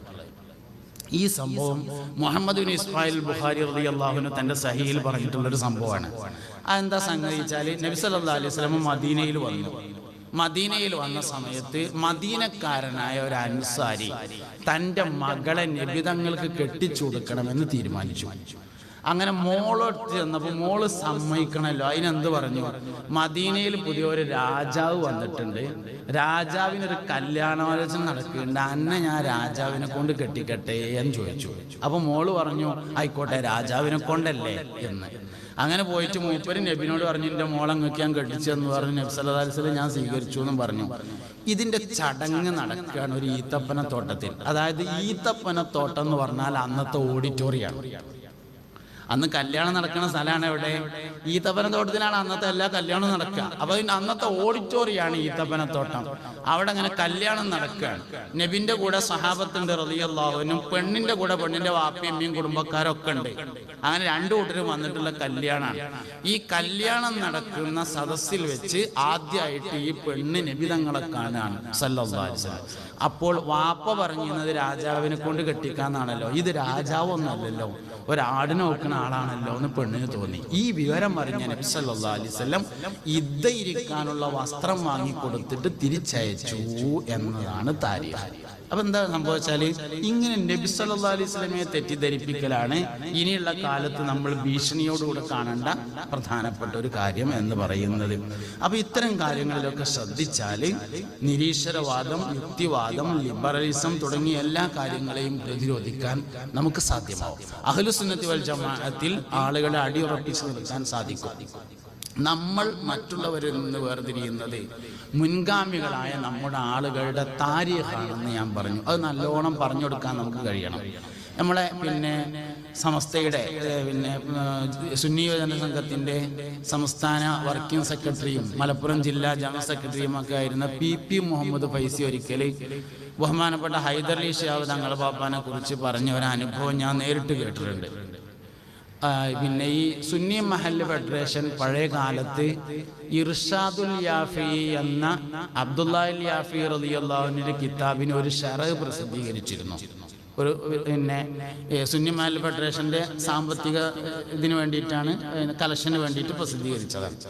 അങ്ങനെ ആ ശറഹ് പ്രസിദ്ധീകരിച്ച് അതിന്റെ വിതരണമൊക്കെ കഴിഞ്ഞ് അതിന്റെ കണക്കും ബാക്കി പൈസയും ഓഡിറ്റ് ചെയ്ത റിപ്പോർട്ടും കൂടി പി മുഹമ്മദ് ഫൈസി ഒരു ബാഗിൽ, ഇങ്ങനെ പഴയ നമ്മുടെ സ്ഥാപനത്തൊക്കെ ഇത്ര പോകുന്ന ബാഗ് ഉണ്ടാവും, ഒരു ചെറിയ ബാഗ്. ഇപ്പൊ അതാരും അങ്ങനെ കൊണ്ടുനടക്കല്ല, ഇപ്പൊ പുറത്തുള്ള ബാഗായിട്ട് എല്ലാവരും നടക്കുക. കുഴപ്പമൊന്നുമില്ല. എന്തായാലും പഴയ സ്ഥാപനത്ത് അങ്ങനെ ഒരു ബാഗ് ഉണ്ടാവും. അങ്ങനെ പിയുടെ അടുത്ത് ചെറിയൊരു ബാഗ് ഉണ്ട്. അതിൽ ഇതിന്റെ കണക്കും ഉണ്ട്, ഓഡിറ്റ് ചെയ്ത റിപ്പോർട്ടും ഉണ്ട്, ബാക്കി പൈസയുണ്ട്. അപ്പൊ അതായിട്ട് ഇങ്ങനെ ഒരു ദിവസം ഒരു പരിപാടിക്ക് പോയിട്ട് കോട്ടക്കൽ താഴെ, ബസ് സ്റ്റാൻഡ് കഴിഞ്ഞിട്ട് കോട്ടക്കൽ താഴെ ഇന്ത്യൻ റോഡിലേക്ക് പോണ അവിടെ ഒരു സാഹിബിന്റെ പള്ളി എന്നൊരു പള്ളിയുണ്ട്. അപ്പൊ പി മുഹമ്മദ് ഫൈസി രാത്രി അവിടെ ഒരു പരിപാടി കഴിഞ്ഞിട്ട് വരുമ്പോൾ സാഹിബിന്റെ പള്ളിയൊക്കെ കയറി കടന്നു. അതിങ്ങനെ അതിന് പോണ സ്ഥാപനമൊക്കെ പഴയ കാലത്ത് കിടക്കുന്ന ഒരു പള്ളിയാണ് സാഹിബിന്റെ പള്ളി. സാഹിബിന്റെ പള്ളിയൊക്കെ കയറി കടന്നപ്പോൾ ഈ ബാഗ് പൈസയും കണക്കൊക്കെ ഉള്ളതാണ്. അപ്പൊ ഇങ്ങനെ തലക്ക് വെച്ചങ്ങാണ്ട് മുമ്പ് കടന്നുറങ്ങി. രാവിലെ നീച്ചു നോക്കുമ്പോൾ ബാഗില്ല. ആകെ ബേജാറായി. കാരണം എന്താ വെച്ചാല് പൈസയും കണക്കുണ്ട് എന്നുള്ളതല്ല, ഓഡിറ്റ് റിപ്പോർട്ടും അതിലാണ് എന്നാണ്. അതായത് പൈസ ഇല്ലെങ്കിൽ ഉണ്ടാക്കിയുണ്ടാവും, കണക്കും വേണമെങ്കിൽ ഉണ്ടാക്കാം. ഓഡിറ്റ് റിപ്പോർട്ട് പോയി എന്ന് പറഞ്ഞാൽ എത്രയേ മുക്കിയത് എന്നൊരു അന്തം ഇല്ല എന്നല്ല അതിന്റെ അർത്ഥം. അത് പ്രശ്നമല്ലോ. അതിലാകെ ബേജാറായിട്ട് എന്ത് ചെയ്തു വെച്ചാൽ ഹൈദരലി ശിഹാബ് തങ്ങൾ അമ്മാൻ്റെ അടുത്തേക്ക് രാവിലെ ചെന്നു. PP നേരിട്ട് പറഞ്ഞ് ഞാൻ കേട്ടിട്ടുണ്ട്, PP ഉസ്താദ് മരണപ്പെട്ടു പോയി, അള്ളാഹു അവരുടെ ദർജ ഉയർത്തി കൊടുക്കട്ടെ. സമസ്തയുടെ വലിയൊരു ഖാദിമായിരുന്നു. അപ്പോൾ പിന്നെ ഹൈദരലി ശിഹാബ് തങ്ങൾ സുബഹി നിസ്കാരം കഴിഞ്ഞിട്ട് ഇങ്ങനെ പുറത്തേക്ക് ഇങ്ങനെ വരുമ്പോൾ വേഗം ചെന്നിട്ട് പറഞ്ഞു, തങ്ങളെ ഒരു അബദ്ധം ഉണ്ട്, വലിയൊരു സംഭവം. എന്തേ ചോദിച്ചു. അതിൽ പറഞ്ഞു, എൻ്റെ ഇർഷാദുൽ യാഫിയുടെ കണക്കും അതിൻ്റെ ഓഡിറ്റ് റിപ്പോർട്ടും പൈസയും മൂന്നും നഷ്ടപ്പെട്ട് ബാഗ് പോയിട്ടുണ്ട്. അതുകൊണ്ട് എനിക്ക് പൈസ കിട്ടിയില്ലെങ്കിലും കുഴപ്പമില്ല, അത് നമുക്ക് ഉണ്ടാക്കിയുണ്ടാവും, ആ കണക്കിന് കിട്ടിയാൽ മതിയായിരുന്നു എന്ന് പറഞ്ഞു. അത് സാറല്ല BP എന്ന് പറഞ്ഞിട്ട് അൽ ഫാത്തിഹ എന്ന് പറഞ്ഞുകൊണ്ട് ദ്വാരന്നുകാണ്ട് പൊയ്ക്കോളി കിട്ടിക്കോളും എന്ന് പറഞ്ഞു. അങ്ങനെ അവിടുന്ന് ഇങ്ങനെ മടങ്ങി വരുമ്പോൾ മലപ്പുറം വല്യങ്ങാടിയിലെത്തിയപ്പോൾ ഹസൻ ഷെരീഫ് കുരിക്കൽ വരുന്നത് കണ്ടു. പഴയകാലത്ത് കാറുള്ള അപൂർവം ആളുകളിൽ ഒരാളാണ് ഹസൻ ഷെരീഫ് കുരിക്കൽ. അംബാസഡർ കാറ് പഴയകാലത്ത് അപൂർവം ആൾക്കാർക്ക് ഉണ്ടാകുക. അങ്ങനെ ഹസൻ ഷെരീഫ് ഒരിക്കൽ കാറിൽ വരുന്നു. PP കണ്ടപ്പോൾ കാറ് നിർത്തിയിട്ട് പറഞ്ഞു, അല്ല BP, നിങ്ങളെ കയ്യിലുണ്ടായിരുന്ന ആ ബാഗില്ലേ, ആ ബാഗ് ഉണ്ടല്ലോ കോട്ടക്കൽ മാർക്കറ്റിൽ നിന്ന് ഇറങ്ങിനോടുത്ത് അരിച്ചാലിൽ കിടക്കണോന്ന് പറഞ്ഞു. വേഗം കോട്ടയ്ക്ക് പോയി അരിച്ചാലിൽ ചെന്ന് നോക്കുമ്പോൾ ബാഗും ഉണ്ട്, കണക്കും ഉണ്ട്, ഓഡിറ്റ് റിപ്പോർട്ടും ഉണ്ട്, പൈസ ഇല്ല. ഹൈദരലി ശിഹാബ് തങ്ങളെ അടുത്ത് ചെന്നിട്ട് പറഞ്ഞു, തങ്ങളപ്പ കണക്കും കിട്ടിയിട്ടുണ്ട്, ബാഗും കിട്ടിയിട്ടുണ്ട്, ഓഡിറ്റ് റിപ്പോർട്ടും ഉണ്ട്, പൈസ ഇല്ല എന്ന് പറഞ്ഞപ്പോൾ പറഞ്ഞു, ഇത്രേ അത് നിങ്ങളപ്പോൾ വേണ്ട എന്ന് പറഞ്ഞിട്ടല്ലേ. സുന്യാളല്ലാതെ ആർക്കാ ഇങ്ങനെ ഒരാളെ പറഞ്ഞു കൊടുക്കേണ്ടാകുക? നമ്മോടിപ്പോൾ ഒരാൾ വന്നിട്ട് ഒന്ന് ദ്വാരിപ്പിക്കേണ്ടിയിരുന്നു, എവിടുക്കാ പോകുക എന്ന് ചോദിച്ചാൽ നമുക്ക് ഇഷ്ടം പോലെ ആൾക്കാരെ പറഞ്ഞു കൊടുക്കാനുണ്ടാവും. ഒരു ജമാഅത്തേറിൻ്റെ അടുത്തോ ഒരു വഹാബിയുടെ അടുത്തോ ചെന്നിട്ട് ഒന്ന് ദ്വാരിപ്പിക്കേണ്ടിയിരുന്നു, അതിനിപ്പോൾ എടുക്കാന്ന് പോകുക എന്ന് ചോദിച്ചാൽ തലമ അങ്ങനെ മാന്തിയിട്ട് ജനം ദ്വാരന്നോട് എന്ന് പറയുന്നുള്ളതാണ്. നമുക്ക് ഇങ്ങനെ കുറേ ആൾക്കാരുടെ താരീഖ് പറയാനുണ്ട് എന്ന് തന്നെയാണ് നമ്മളെ പ്രത്യേകത. അതുകൊണ്ട് സമസ്ത കേരള ജമിയത്തുൽ ഉലമ നമ്മുടെ ആദർശ പ്രസ്ഥാനമാണ്. സമസ്തയെ പറയാന്ന് പറഞ്ഞാൽ എന്താ? സമസ്തന്റെ ആൾക്കാരെ താരീഖ് പറയാൻ തന്നെയല്ലേ. സമസ്തനെ പറ്റി പറയാന്ന് പറഞ്ഞാൽ വരക്കൽ മുല്ലക്കോയ തങ്ങൾ പാപ്പാന്റെ താരീഖ് പറയാന്നാണ്. എന്താ വരക്കൽ മുല്ലക്കോയ തങ്ങൾ പാപ്പ?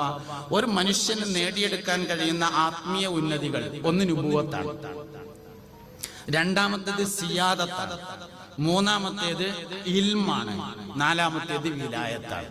അതിൽ നുബുവത്ത് എന്ന് പറയുന്നത് ഒരാൾക്ക് അധ്വാനിച്ചാൽ കിട്ടുന്നതല്ല, അള്ളാഹുവിന്റെ ഇസ്തിഫാ ആണ്. ബാക്കിയുള്ള സിയാദത്ത്, വിലായത്ത്, ഇൽമ് മൂന്നിനെയും ഒരുമിച്ച് കൂട്ടിയ ആളായിരുന്നു വരക്കൽ മുല്ലക്കോയ തങ്ങൾ പാപ്പ എന്ന് പറഞ്ഞ ആള്. ആലിമാണ്, സയ്യിദാണ്, വലിയാണ്. വരക്കൽ ബാലവി വരക്കൽ മുല്ലക്കോയ തങ്ങൾ എന്ന് പറയുന്നത് വലിയാണെന്ന് മാത്രമല്ല, ഒരു കാലത്തെ കുത്തുബാണ്. പാങ്ങിൽ അഹമ്മദ് കുട്ടി മുസ്ലിയാർ ഖാദിരിയ ത്വരീഖത്തിന്റെ അമൽ സ്വീകരിച്ചിട്ടുള്ളത് വരക്കൽ മുല്ലക്കോയ തങ്ങളടുത്ത് തന്നെയാണ്. ഖാദിരിയ ത്വരീഖത്തിന്റെ അമൽ കൊടുക്കുന്ന വലിയൊരു ഷെയ്ഖാണ്, കുത്തുബാണ് മഹാനായ വരക്കൽ മുല്ലക്കോയ തങ്ങൾ എന്ന് പറഞ്ഞത്. ഇങ്ങനെ നമ്മൾ ഓരോ ആൾക്കാരെയും പഠിച്ചു നോക്കിയാൽ എന്തുകൊണ്ട് സമസ്ത എന്നതിന്റെ ഉത്തരം കിട്ടും. ഒരു ലാ ഇലാഹ ഇല്ലല്ലാഹ് മരിക്കുമ്പോൾ ചെല്ലാൻ വേണ്ടിയിട്ട് 5 വക്തും ദ്വാരക്കുന്ന ആൾക്കാരെ നമ്മള് 1000 ലാ ഇലാഹ ഇല്ലല്ലാഹ് ചൊല്ലിങ്ങാണ്ട് മരിച്ച ആളായിരുന്നു സമസ്ത കേരള ജമിയത്തുൽ ഉലമയുടെ അധ്യക്ഷനായിരുന്ന മഹാനായ ആനക്കര കോയക്കുട്ടി മുസ്ലിയാർ. അള്ളാഹു അവരുടെ ദർജ ഉയർത്തി കൊടുക്കട്ടെ. അതുകൊണ്ട് സമസ്തയുടെ ഫളാഇൽ എന്ന് പറഞ്ഞാൽ സമസ്തയുടെ ആളുകളുടെ ഫളാഇലാണ്. ഏതും അങ്ങനെ തന്നെയാണ്. ഒരു സ്ഥാപനത്തെ കുറിച്ച് നമ്മൾ പറയുമ്പോൾ ആ സ്ഥാപനത്തിന്റെ ആളുകളുടെ ഫളീലത്താണ് പറയാം. ഒരു മനുഷ്യനെ കുറിച്ച് പറയുമ്പോൾ അങ്ങനെ തന്നെയാണ്. ഏതൊരു മനുഷ്യന്റെയും ആദ്യത്തെ പ്രത്യേകത അവന്റെ വാപ്പാന്റെ പ്രത്യേകതയ്ക്കാരം. രണ്ടാമത്തെ പ്രത്യേകത വല്ലിപ്പാന്റെ പ്രത്യേകതയാണ്. നബി തങ്ങളുടെ 20 വാപ്പാരെ പേര് പഠിക്കാൻ നിർബന്ധമായതിന്റെ കാരണം എന്താ? ആ 20 മനുഷ്യന്മാര് ഒരു കാലത്തും മുശ്രിക്കുകളായിട്ടില്ല. ആ 20 ആൾക്കാർ ഒരു കാലത്തും വ്യഭിചരിച്ചിട്ടില്ല, ഒരു കാലത്തും മദ്യപിച്ചിട്ടില്ല. ഏതൊരു മനുഷ്യന്റെയും നബി സല്ലല്ലാഹു അലൈഹി വസല്ലം തങ്ങൾ പറഞ്ഞിട്ടുണ്ടല്ലോ, അനഫി മില്ലത്തി അബി ഇബ്രാഹിം, ഞാൻ എൻ്റെ വാപ്പയായ ഇബ്രാഹിം നബി അലൈഹിസ്സലാമിന്റെ മാർഗത്തിലാകുന്നു എന്ന്. അപ്പൊ അതുകൊണ്ട് ഏതൊരു മനുഷ്യന്റെയും ഏതൊരു സ്ഥാപനത്തിന്റെയും ഒരു സംഘടനയുടെയും ഫളാഇൽ തീരുമാനിക്കുന്നത് അതിൻ്റെ ആളുകളുടെ ഫളാഇൽ അനുസരിച്ചാകുന്നു. മഹാനായ ശംസുൽ ഉലമാ റഹിമഹുല്ലാ നമുക്ക് നേതൃത്വം നൽകി ഒരു കാലഘട്ടത്തിന്റെ കുത്തുബായി കഴിഞ്ഞു പോയ മുജദ്ദിദാണ്. ശംസുൽ ഉലമാ എന്ന് നമ്മൾ പറയുമ്പോൾ ഒരു ചെറിയ അർത്ഥത്തിൽ അത് കണ്ടാൽ പോരാ. ശംസുൽ ഉലമാ ഒരു കാലഘട്ടത്തിന്റെ മുജദ്ദിദാണ്. ഈ മഹത്തായ ഈ കപ്പൽ ആടി ഉലഞ്ഞ ഒരു സമയത്ത് അതിന് നങ്കൂരമിട്ട് പിടിച്ചു നിർത്തിയ വലിയൊരു മുജദ്ദിദായ മനുഷ്യൻ. എല്ലാ വിഷയങ്ങളിലും തനതായ കാഴ്ചപ്പാടോടുകൂടി അത് മറ്റുള്ളവർക്ക് പകർന്നു കൊടുക്കുന്നതിലും മറ്റുള്ളവരെ നേരായ വഴിയിൽ നടത്തുന്നതിലും ഒക്കെ അവർ വലിയ ത്യാഗങ്ങൾ ചെയ്തിട്ടുണ്ട്. ഒരു കാലത്ത് ശംസുൽ ഉലമയെ എതിർത്തവർ ആരോ അവരും അവരുടെ പിൻഗാമികളും ഇന്ന് സയ്യിദുൽ ഉലമയെ എതിർത്തുകൊണ്ടിരിക്കുന്നു എന്ന് നമ്മൾ കാണണം. അതുകൊണ്ട് അല്ലാഹു റബ്ബുൽ ഇസ്സത്ത് നമുക്ക് നൽകിയിട്ടുള്ള ഏറ്റവും വലിയ ഒരു വരദാനമാണ് സയ്യിദുൽ ഉലമ സയ്യിദ് മുഹമ്മദ് ജിഫ്രി മുത്തുക്കോയ തങ്ങൾ. അല്ലാഹു ദീർഘായുസ്സും ആഫിയത്തും നൽകി അനുഗ്രഹിക്കട്ടെ. അവിടുത്തെ പിന്നിൽ അടിയുറച്ചു നിൽക്കാൻ അല്ലാഹു നമ്മളെ എല്ലാവരെയും അനുഗ്രഹിക്കട്ടെ. അവരുടെ കൈകൊണ്ട് അല്ലാഹു സമസ്ത കേരള ജംഇയ്യത്തുൽ ഉലമക്ക് ശക്തി നൽകട്ടെ. 100ാം വാർഷികം ആഘോഷിക്കാൻ വേണ്ടി ഒരുങ്ങുകയാണ്. സജീവമായി എല്ലാവരും രംഗത്തുണ്ടാവണം എന്ന് പ്രത്യേകമായി എല്ലാവരോടും വസിയത്ത് ചെയ്തുകൊണ്ട് ഞാൻ എൻ്റെ വാക്കുകൾക്ക് വിരാമം വിടുന്നു. വആഖിറു ദഅവതി അൽഹംദുലില്ലാഹി റബ്ബിൽ ആലമീൻ. അസ്സലാമു അലൈക്കും വറഹ്മത്തുള്ളാഹി വബറകാതുഹു.